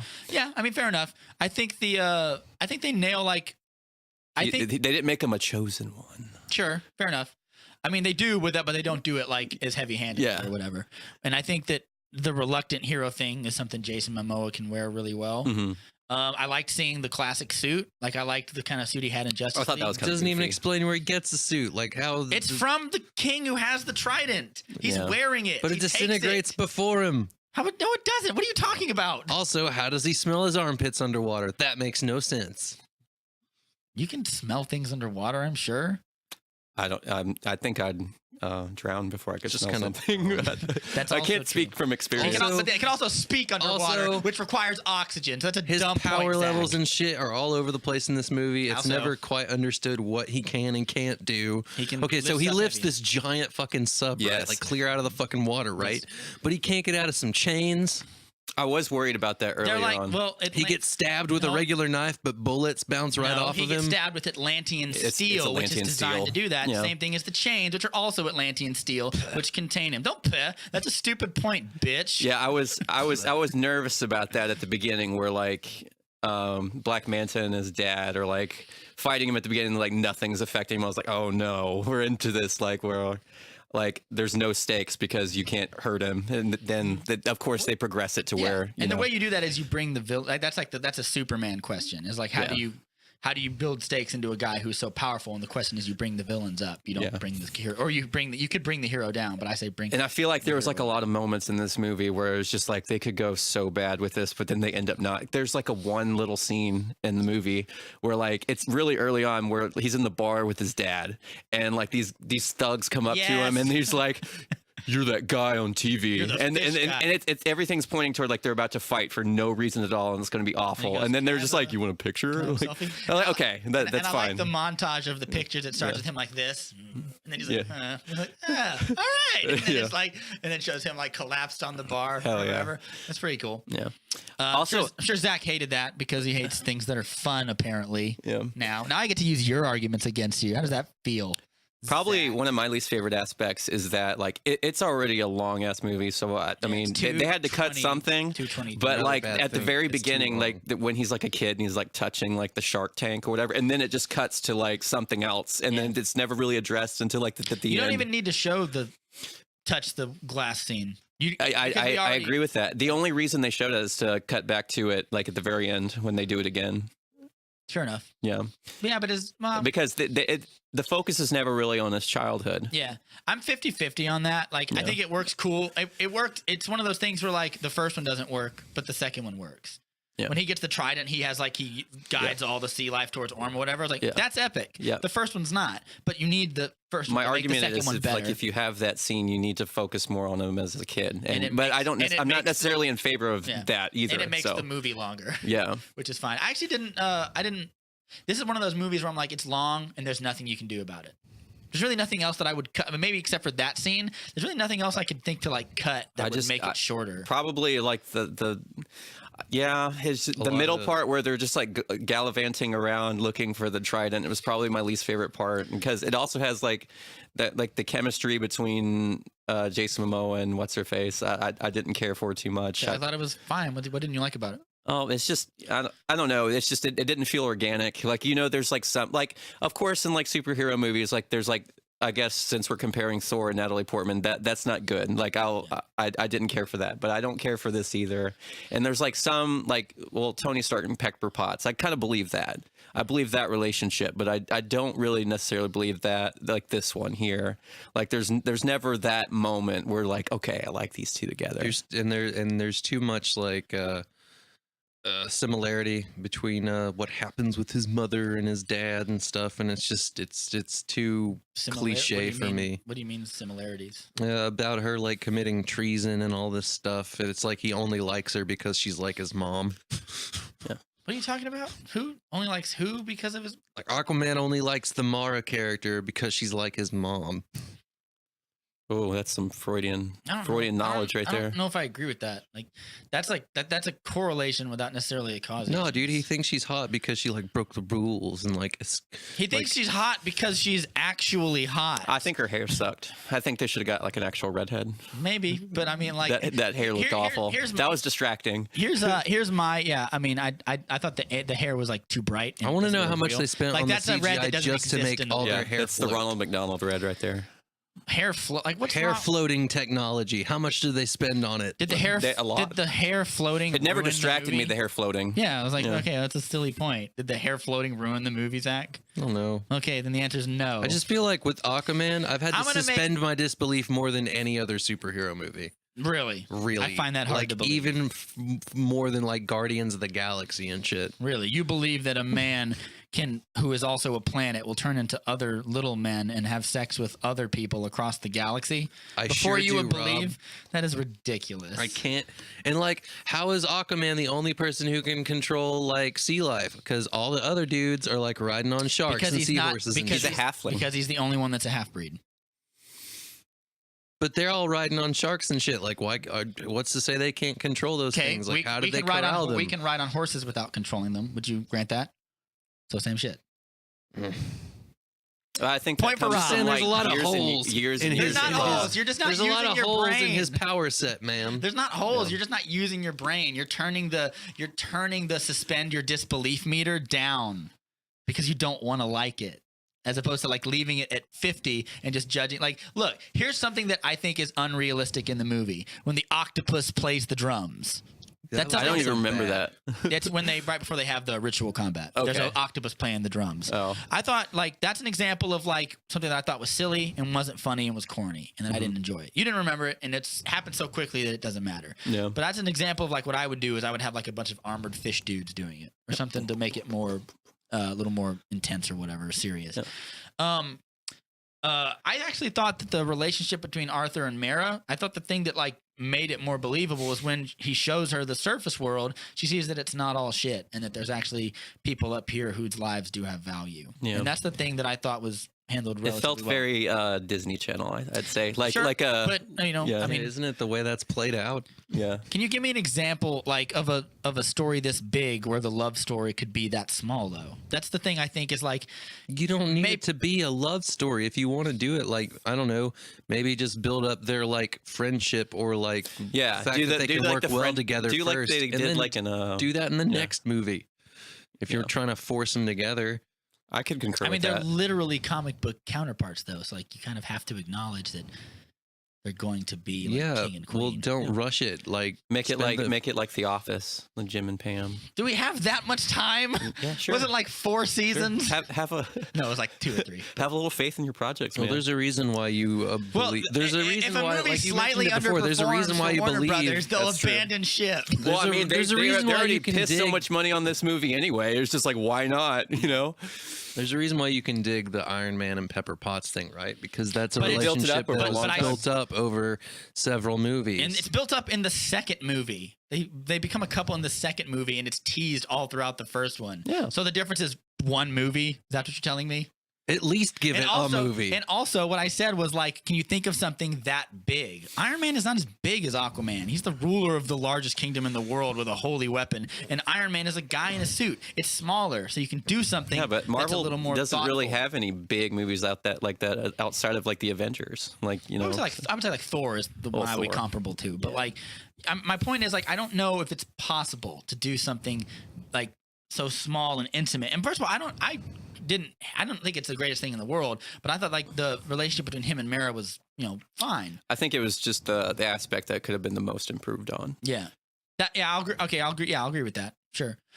Let's talk about. I also thought the score by Rupert Gregson Williams is pretty cool. I have one gripe with it. I think Black Manta's evil theme is like the most generic thing I've ever heard. I'll have to go back. I'll have to go back. And it's that over and over and over again. Is that the part where like he's like, I want? Is that the part where he's talking to Orm and he's like, I want Aquaman? And It's then every time he's on screen, you kind of hear it. The don don don. I'm gonna go see it. Like I'm gonna It's go like, are they literally doing dun dun dun? And like, Probably. But I thought, like, for example, like I thought the music at the very end when he fights Orm back on the top of that ship or Yeah. whatever, and like there's a part where he beats him and the score kind of swells up, and I was like, that's pretty effective. Yeah. DC does pretty good with their soundtracks overall. I don't think anything has been comparable to Man of Steel so far, but See, I think Batman v Superman's better than Man of Steel. I actually think soundtrack, really. I think the music works better. Like you could say, like I like this piece of music better, but I like Wonder Woman's theme a little bit, but Yeah, I think but Man of that's Steel's. I think Batman v Superman. I think Man of Steel's Superman theme's the best. really is none of that in Justice League. Thanks, Danny Elfman. Yeah. What's another thing that you didn't like? I don't like. Or like how, a specific thing that you didn't like. I don't like how they just leave that giant black manta loose end. Like it's never really. I super appreciate He it. falls Actually. off the edge of a cliff, busts his helmet, and we don't see him for the But rest of wouldn't the he movie. assume that he's dead? Though? Wait. He falls like a lot. Would it have been better or worse if he just shows up at the end and you have to shoehorn him in like that already like 15-minute It fight makes me want to scene? see the next movie. No, But he's in the next movie. It makes. Did you not see the? I want to post-credit see scene? it more because didn't he watch doesn't show post-credit up, He shows up at the end and he's like beaten. And he's like half dead. and that crazy guy, The crazy guy from the news TV. channel finds him and he's like, "Oh, you're Atlantean." And he goes, "No, I'm not." Like, "Where's that guy?" And he points at Aquaman and it goes to play. I was hoping you haven't seen Justice League, so I kind of it's a small spoiler. I was hoping Lex Luthor would recruit him for the Legion of Doom. I liked that I could Is he watch out of? this Is movie. he out of prison? Deathstroke breaks him out of prison. Oh, Deathstroke. Ooh. I like that I could watch I like this movie Deathstroke. without having watched Justice League, though. Yeah, you can watch all the movies that I haven't really seen. Like most of the one, you can watch Wonder Woman without having seen Batman v Superman. Oh yeah, I had no would problems. I had no problems watching Aquaman, not having seen Justice League. Yeah, and you could watch. I was gonna say you could watch Man of Steel, but it's the first movie. So. Yeah. But yeah, I think they make like one mention to like that Steppenwolf guy, and then that's it. Yeah. Yeah, and that's pretty much all it is. I mean, that's like a universe thing, though. Like some movies you can watch without having seen most of them, and some you can't. Like you can't really watch Infinity War without having seen some of the Avengers movies or Civil War. You won't understand what's going on. It's like that. But what did you say? What was the thing you didn't like? I got caught on off a tangent because of Ryan. Oh, about you. Well, you already explained it. He shows up in a post-credits Black Manta. scene. I didn't like. I mean, he gets like thrown off of a cliff and like left for dead in the water. Like, what more could it be? I think. Are you saying you didn't like that? You didn't like how they tied that up, or Yeah, it just felt like weak to me, like weak sauce. he almost murders Aquaman? I feel like Aquaman should have been hurting a little bit more after that fight. He just kind of shows up. He's like laying down on a boat, and then he's fine in the next scene. But he also expresses regret for doing that to his dad, but then does the same damn thing to him. So it's like, did you really learn your lesson? There's a difference here. It's like the guy tries to literally kill him. He doesn't go back and like try to like get him arrested or anything like a real superhero would do. He just The guy tries to kill him. The guy stabs him in the chest with an the dad Atlantean and blade. He and the dad What tried do you to kill him mean? in the Why are first you one. shaking your head? That's a legitimate In the point. first part. He tries to murder him. When people try to kill Captain America, he doesn't always arrest them. A lot of the times he kicks them off of helicarriers to their bloody death. He actually shoots a guy, a Hydra guy. Yeah. So I'm saying like Oh, that wasn't a Hydra guy. It was a Loki minion. But yeah. Well, it could be a SHIELD agent brainwashed because Barton was. So that's what I'm saying. I don't have a problem with superheroes killing necessarily. And I think it's kind of a silly criticism a lot of the times. It's like what you wanted him to like go like drag his half dead the fact body it into was the water. fact that he was like all regretted like doing that to his dad, but not really. Like it didn't seem like he was learning a lesson. He did because he said it created another enemy. So by saving Black Manta, he's not stopping the creation of like Black Manta already hates him. By letting his dad die, he created Black Manta's animus towards him, and that could have gotten Mara killed or other people in that town. I get killed. the speech, but I'm just saying it doesn't feel that good. feels like a criticism you wouldn't grant to like another movie. No, I mean, I kind of disagree with you, Rob, here because like by that logic, that means like if they were both stuck under that whatever that they were stuck in, then he would have been fine just leaving both of them, and he wouldn't have any qualms with it because there'd be no consequences. Could you say all that again? I was turning Zakk up because I can't really. You're saying stuff and I can't hear you. Well, I'm saying that based on your logic, like that he's upset that he just let the dad die because he created Black Manta. By that logic, if Black Manta was also stuck in that thing, like he would have been fine leaving both of them because there would be no consequences resulting from that. Yep. But I think the larger concept is that he was upset that he left him because it was the right thing to do to save them despite him being a danger. And well, I agree with that, but like my point is by saving Black Manta, he doesn't create another enemy because one, Black Manta already hates him, and Black Manta doesn't have a person like standing next to him, like, why did you do this? But it's not being a hero to like say, look, well, if Black Manta wasn't there, he wouldn't have. By your logic, he wouldn't have a problem with just leaving him. Would Batman have done that? Batman would have saved him. Well, like colloquially, Batman would have. Batman literally like throws Ra's al Ghul and that's leaves. A different, I know it's a different movie, but like this Batman, I don't have to save you, but I don't have to save you either. My point is like, one, Batman in the comic books kills people more frequently than people would like to say. Two, Ben Affleck's Batman does kill people, and that's the point of that character, is that he's the bad guy of the movie. Yeah. Three numbers. Three is I don't know if there is a three. No, new Batman or like classic Batman might have saved him or whatever, but my point is like Arthur is being attacked with technology that he's new at. He's been cut and he's bleeding and he's like, am I going to be killed here? Yeah. So like my point is him taking like lethal force to defend his life is perfectly appropriate. Yeah. And like if he kills Black Manta, I'd be like, so be it. Would you like him to be saved? Maybe. But this is one of those things with like suspension of disbelief with superhero movies. Like who changes the tires on the Batmobile? Nobody. Or it happens whenever we're not looking. Like villains always have this thing where they fall into a cloud of smoke and we don't know if they're alive or not till the very end. Like I don't care about that as much. Yeah. Because that's a thing that I say, okay, we'll keep him alive or he's dead and we don't see it. But I just don't. Maybe that's a legit criticism, honestly, Zakk. But I honestly just kind of. I like care. that he like fell off and then like we don't see him again. It again reminds me of like a Saturday morning cartoon where like you think he defeated him and then he just shows up at the end. He's like, "We'll meet again, Inspector Gadget." Like something like that. Yeah, and like we'll probably see him again with like a more hyped up suit or whatever. Yeah. Because I think I would have hated the movie a lot if like they just shoehorn him in at the end and then like him and Orm like team up. Like I would have hated that, and like they just went in a different direction than Hollywood usually goes. With I could have told you that wouldn't happen because every time you see him in the trailer, it's just that Italian scene. Yeah. So there's no more of him. So I was like, that's probably the only scene we see him in, which is fine. But going back to Black Manta, I actually liked the way like and you could say it's ham-fisted, but maybe it's just my sensibilities liked it when he leaves his dad there and stuff and he goes up and then he's trying to save his dad, the music swells up and he has to run away and leave him and then everything explodes. Yeah. And it's like they make a moment out of it, which I think is kind of cool, and it makes his animus towards Aquaman more believable. Like if they hadn't done that, I would be like fine, but because they did that, I'm like at like a B+ or whatever. Does that make sense? Yeah. Zakk rolled his eyes. I kind of wish the motivations of the dad were a little bit different. He's like, you have to survive because you have to exact revenge, as opposed to you have to survive because you're my son. Like, couldn't have been a little bit better. Yeah, that would have been better. I would like. You have to survive because of revenge, because I'm evil. But, but to be fair, it's kind of goofy. He is evil. He's like he is evil. He kills people. He doesn't and takes know. Their stuff. I guess he does kind of know he's evil because they're pirates. But you know, that is kind of silly. I agree. Like, you could make it to be like there's no humanity there, dude. Yeah. It's all just a bunch of like, oh, we're just bad guys to be bad guys. I mean, doesn't make me give a shit about Black Manta like whatsoever.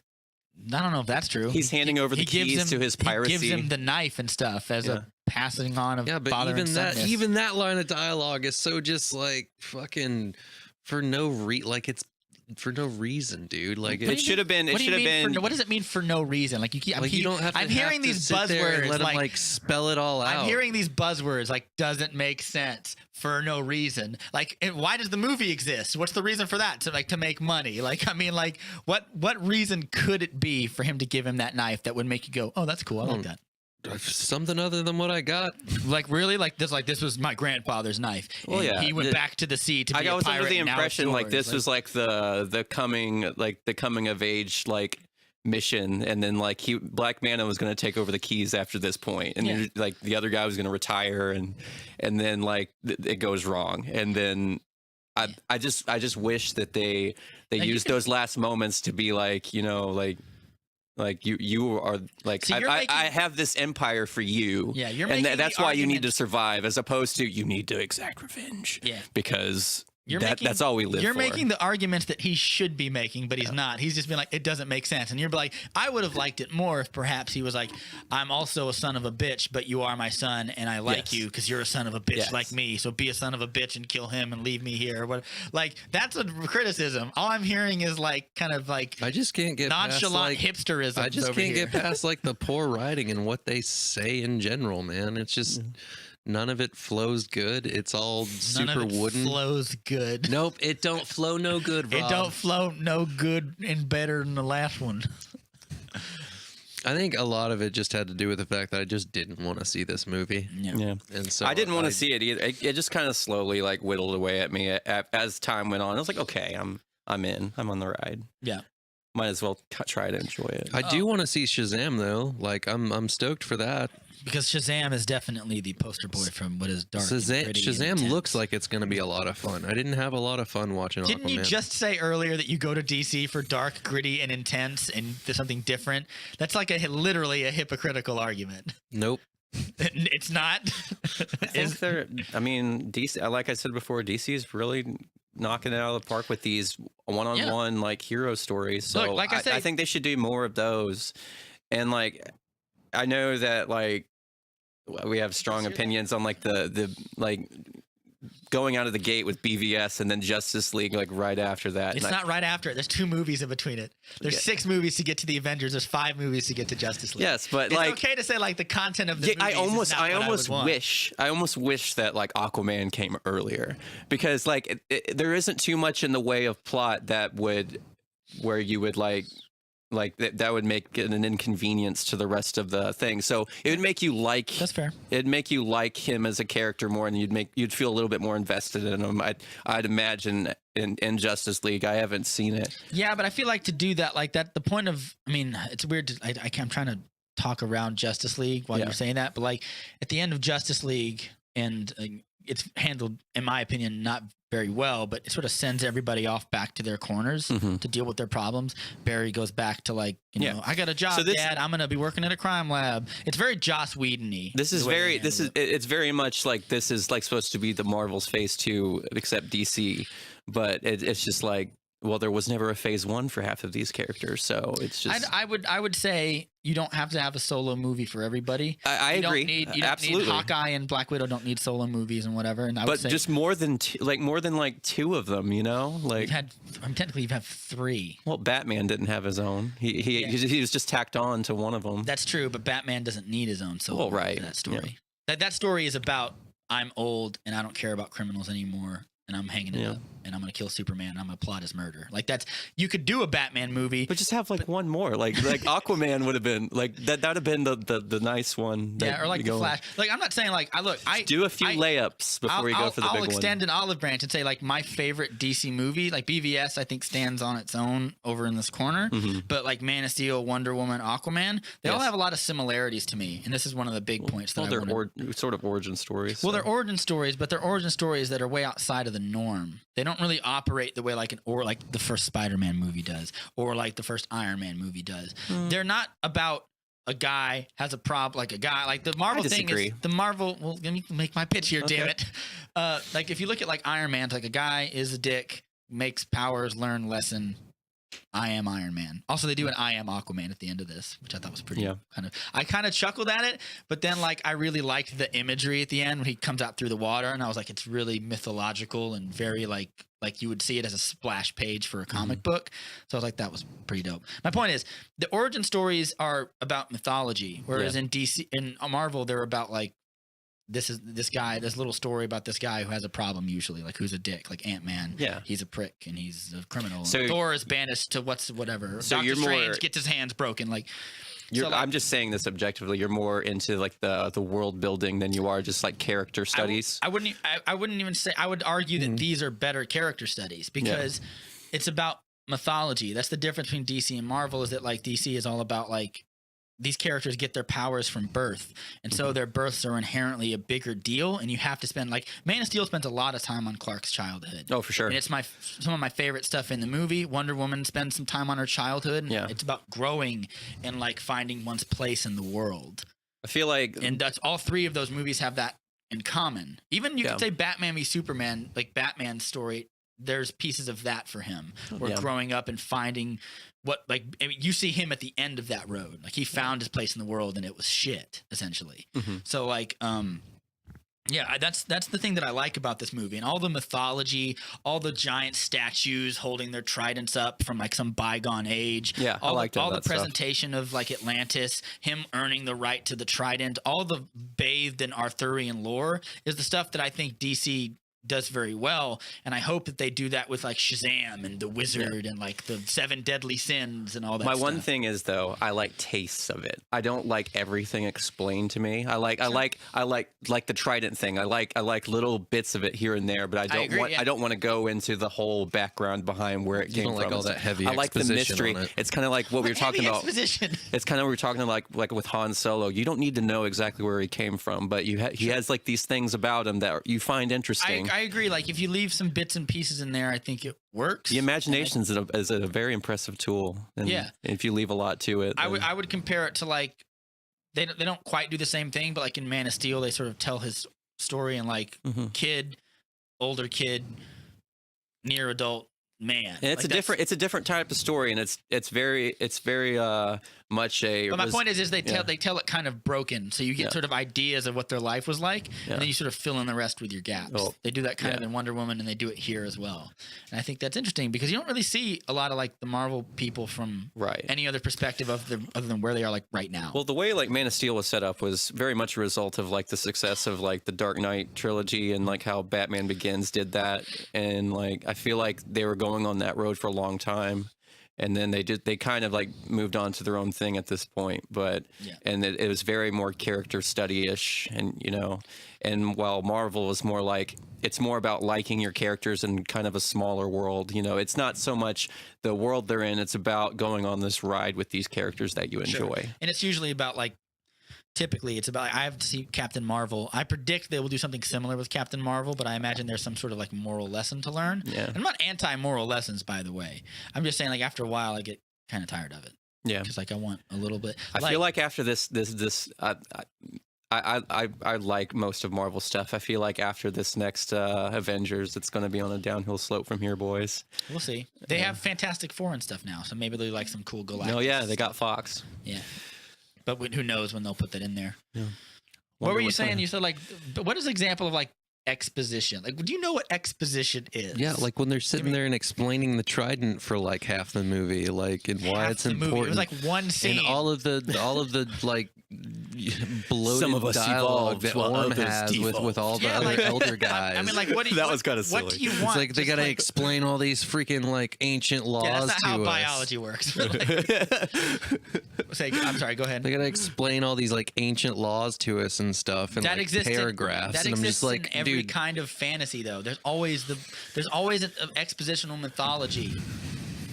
I'm just saying, there's a lot of it here. Is it though? It's one scene where they put the thing in the thing, and King Atlan shows up. I mean, like, I feel like that's a smaller gripe. Like, I don't even necessarily disagree with all your points, but I feel like you're letting these tiny things break a perfectly good movie. And while we're adding tiny things to the pot, one of my mom's or my family friends, he came up to me after the movie. He's like, "I know you'll really appreciate this, but I noticed at the end, what got them to stop fighting was once again their mom." It was another Save Martha moment. It was done way better this time, but I thought it was pretty funny. I'm gonna leave that argument. I'm not gonna let you bait me into it. Okay. Motherly love, a DC Central theme. I don't know. You be the judge. Moms are way more powerful in this universe. Motherly love, a DC Central theme. Well, I mean, it's in Guardians of the Galaxy. I mean, I feel like it's done way better in Guardians, but I don't know. I thought Guardians. The first ones? I thought Volume 2 was trash. The mom's love is the whole theme of the movie. But it's not. Music. I don't feel like it's handled way better because it's just like she reaches out to them once, and then Volume 2 is daddy issues. Like, I don't know. It's a passive theme. It's not like at the forefront. Yeah, that's true. I mean, the music is sort of like his representation of his mom. Yeah. I actually feel like you said Volume 2 is trash. I think I didn't like Volume 2 very much. I liked both of them. I do too. I don't like it as much as the first one, but I think the "that man may have been your father, but he wasn't your daddy" line, that gets me every time I watch it. Yeah. It's like I never did any of it right. I do feel like that it's kind of... You just like Yondu's arc. I do feel like it's kind of forced because it's a little doesn't bit... mean it's not good. Yeah, you're right. I mean, it's not... It's kind of there in the first one. That whole movie is forced, but like it's good. Yeah. The jokes are like ham-fisted in there. Everything is like... I feel like they put a few too many jokes in when it's like a serious moment. Like, I feel like if they cut like... maybe like 5 or 6 jokes out. It should have been a good movie. That line was so nondescript it could apply to every Marvel movie. Yeah. I feel like they put just 5 or 6 too many jokes. If they would have curved that down, it would have been a better movie. Yeah. I agree with that. No, like I feel like, but here's the thing about like when you're telling like a kind of mythologically story, the parentage matters more. Because like when you're saying, because what you're saying about the DC universe is these characters are they're demigods walking among men. Yeah. Flash is this god of speed, and Aquaman is this god of the water, and Superman is this god of the sun. So what you're saying is like, like you kind of have to look into those parts of their lives. Otherwise, you're kind of not being fair with the world building or the mythology of it all. Well, I think that's probably the key difference where like you're describing like the DC characters as gods amongst men, but like in Marvel, they're just people. Yeah, and I like people. Well, in Marvel, they're like men of pseudoscience, not like literal pseudoscience, but like they're like, I was bitten by a radioactive, and I was hit by cosmic rays and gamma radio. It's always that stuff. And I'm not saying one is better than the other. I'm saying that is the difference. Yes. Like you ask like Jeff Johns or whatever, like when you ever read one of his, or Grant Morrison especially, like, he describes the Justice League as a literal pantheon. Yeah. Whenever you see those big splash pages, like from like Mark Waid or somebody, and they have like that big 50-line rosters, and they're all standing there holding like the flags of countries or whatever, it's meant to be analogous to like Olympus or Yes. some pantheon of gods. And I think that's what I like about it. And I don't want DC to lose that because I think this is the thing that makes their movies unique. And as long as they keep acknowledging that, even if I don't think it's perfect, like I feel like they'll be on, solid, safe ground or whatever. I think they're starting to get back on the right track with it. Yes. So There you have it. Comic book movies, the new religion. Yes, I mean, I would take that a step further. Comic book movies or comic books in general are modern day mythology. yeah. That's they've always been that. That's not just a Zack Snyderism. That is what it is. Or an M. Night, the or like an modern M. Night retelling. Shyamalan idea. The twist. I don't know about that. Yeah. Well, that's like- the whole part of like Unbreakable. Is it Oh yeah, well no, I get what Glass's you're saying. idea is that the comic books are like But people have been saying this about comic books long before M. Night Shyamalan made a perfectly okay Unbreakable movie. I am excited for Glass, but Unbreakable is a okay movie. I liked Unbreakable all the way up until the end, until when he became the Hulk, and I was just like, okay, I don't care anymore. Yeah. I think Split and Glass are going to both be better movies.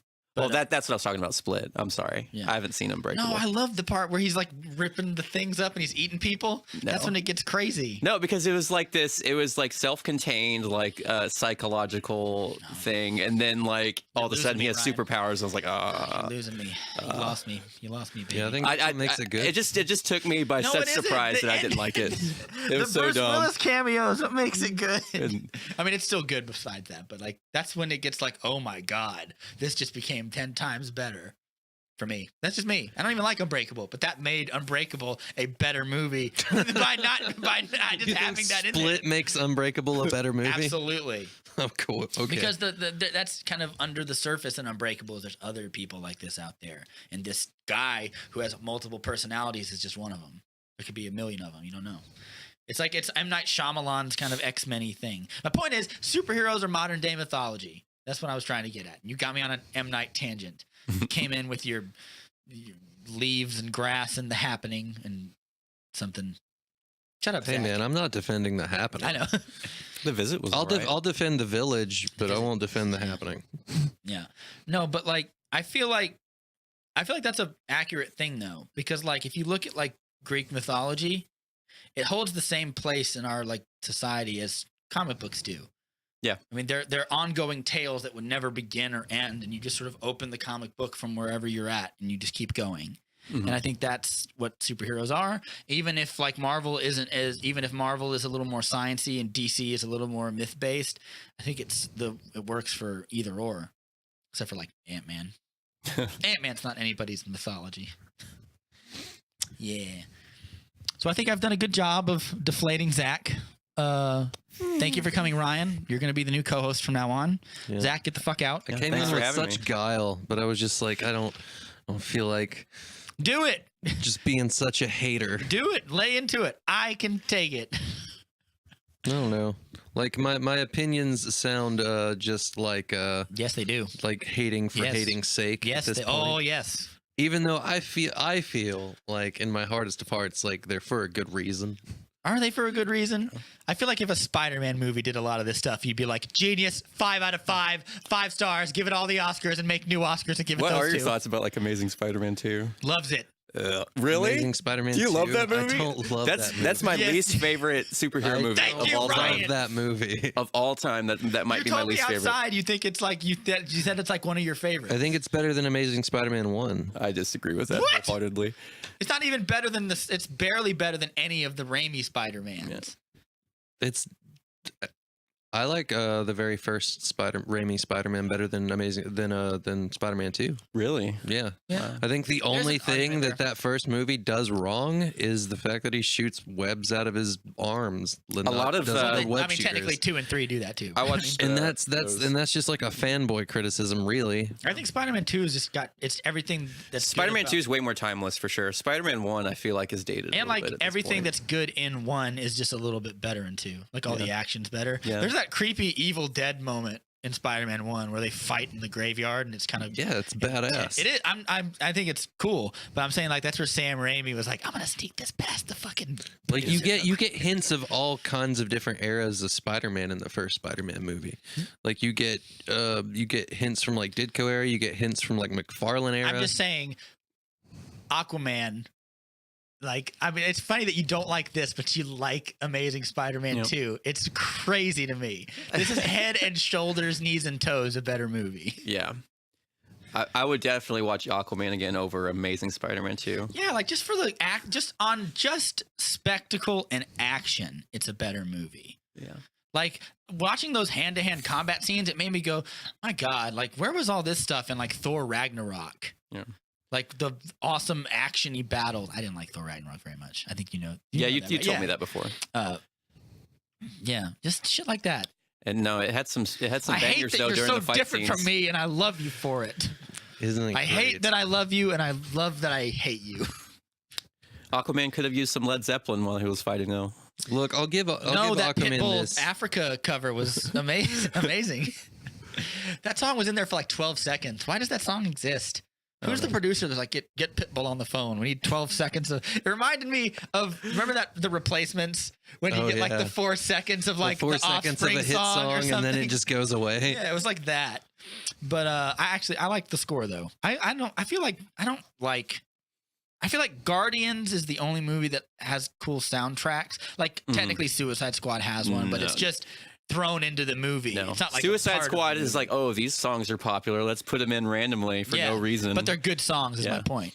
But Guardians like ties it into the themes of the movie, and it's perfect. But my friend also said that you could literally put a lot of like old 70s rock into any Guardian scene unless he's like singing the words, and it would be okay. Yeah. It would still work. So I was like, it's good, but it's interchangeable. It's kind of it's kind of like in a movie where a guy goes It's over kind of to like the put any jukebox. AC/DC or Black Sabbath song In an or whatever Iron in Man Iron movie. Man. Yeah. Or like any movie where like a guy is gonna dance with a girl and like he's gonna go I'm a crazy man, so I'm gonna pick a song you'd never think of, and he just clicks and you just like drop in whatever, and it works in the Never movie. gonna give you.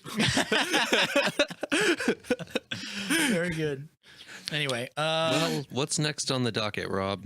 Zakk and me talked very much about trying to get back to like we alternate the movies because it's been so haphazard the last few episodes that we're just like, what's something good with this movie? Let's go, What do baby. we do? Yeah, and so we're gonna go see Vice this week or next Yeah, we week are. or something. That's something we both agree on, I think, Should right? Dick Cheney have a movie? I mean, it doesn't. Should Dick Cheney have a movie? That's a question for another time, but he does.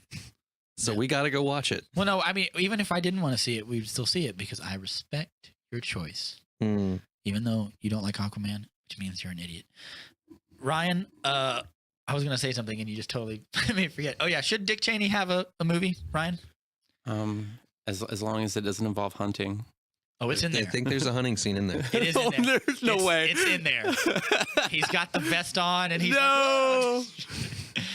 Oh, so this is a documentary, or this is like a. This is Adam like the McKay. big It's a short. movie It's like the about Big him. Short, but done Christian with Dick Bale. Cheney. Christian Bale is Dick Cheney. He put on like 40 pounds. I didn't know anything about this. Yes, this is, it's by Adam McKay. Oh. Steve Carell is Donald Rumsfeld.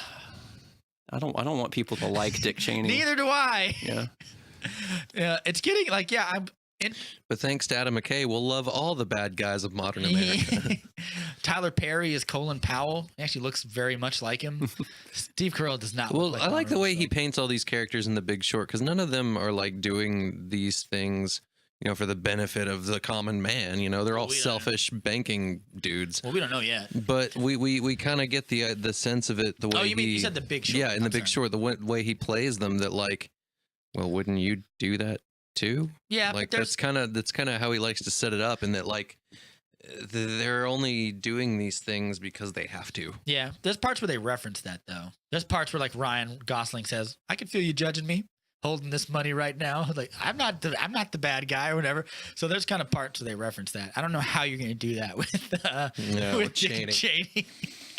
It's getting like middling reviews, so I'm interested to see. Like everyone's saying, like Christian Bale is a virtuoso. Give him not So all is the Aquaman. awards. It's got like 60-something% on Rotten Tomatoes. Yeah, but those. I mean, that's DC though.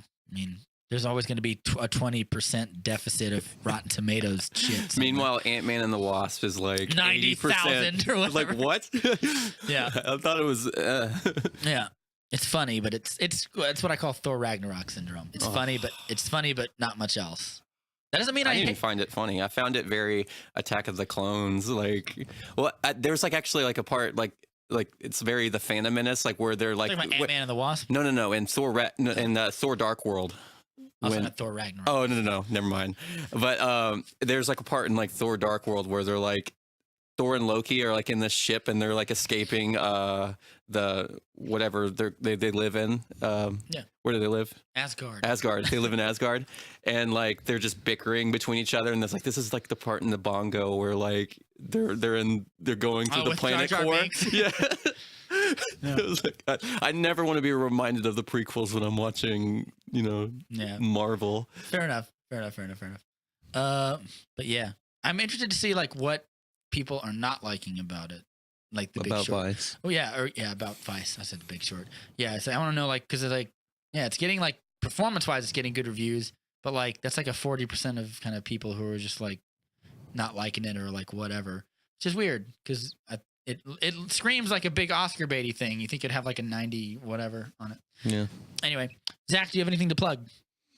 13th. Don't know if this will be out by then, but the 13th I will be on another You Look Like show defending my title. Oh yeah, you're the champion of the You Look Like jokes. So come on down to Hibernia Irish Tavern on Rodney Parham. Do you want to give Ryan one? Tell Ryan what he looks like. Oh man, this is fun. This is great Put for an him on audio. This is great for an audio I format. can cut this out, but I won't. I'll leave it in forever. Ryan, you look like a young Obi-Wan sans the ponytail or whatever. I'm gonna grow out the ponytail just because of that. Yeah. You said you were gonna do Prince Zuko for Halloween. I was thinking about it. I have to get into shape though by like October, so You're gonna get cracking, son. Yeah. Yeah, that does it for this episode of the Movie Date with Rob and Zakk. Please subscribe to us on YouTube. Also, Zakk is going to be making a Facebook channel, right, Zakk? I am. That's good. I'm hard at work on it. And I'm going to send you all those pictures tonight. I'm leaving all this in, all the boring detail stuff that the listeners want to hear. Yeah. Subscribe to us, our YouTube channel, and follow us on Facebook. And give us some comments. Tell us what you think. Yeah. Tell us what you want us to watch. Give us some good feedback or bad feedback. We want to hear it all. Yeah, and you can follow the studio if you're interested at Horizon Studios on Facebook as well. And everyone have a good day. And thank you to Ryan Grooms for coming on Absolutely. the episode. Thanks for having me. Thanks, bud. And we'll probably do another one of these when episode 9 comes out or something. Is episode 9 coming out? I think it's 2019? December. Yeah. Okay. We'll do that then. All right. All right. Sounds good. Goodbye. Goodbye. Later.